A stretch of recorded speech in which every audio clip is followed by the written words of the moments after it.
Na-realize ko lang mga trops na hindi sa lahat ng pagkakataon applicable yung kasabihan na pag gusto mo, maraming paraan. Pero pag ayaw mo, napakarami daw dahilan.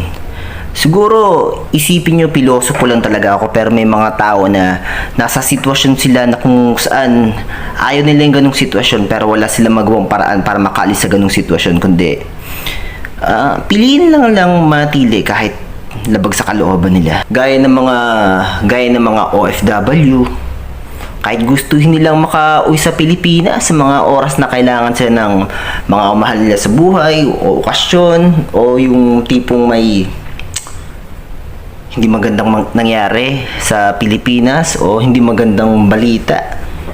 Alam nyo na yon. Kahit gustuhin lang umuwi minsan, hindi sila makauwi sa iba't ibang rason. O di kaya yung mga taong nakulong na wala namang kasalanan, 'di ba? Kahit gustuhin man nila na makaalis sa ganung sitwasyon, nakulong sila, wala silang kasalanan. Hindi naman ganun kadali sa kanila 'yun eh. Napakarami lang ba talaga nilang Napakarami lang talaga nilang dahilan? Napakarami lang ba talaga nilang palusot? Hindi, 'di ba? At marami pang ibang mga sitwasyon ng mga tao na kahit na gustuhin nilang makaalis sa ganung sitwasyon, wala silang magawa kahit hindi na sila masaya doon.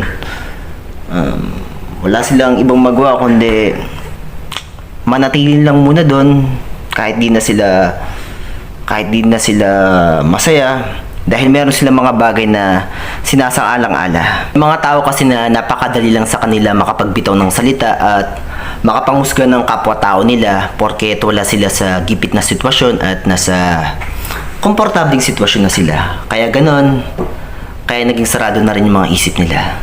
Parang ganito, kung bakit ko ba nagawa tong vlog na to, syempre, may dahilan, may pinaghugutan ako, diba? Affected ako, syempre.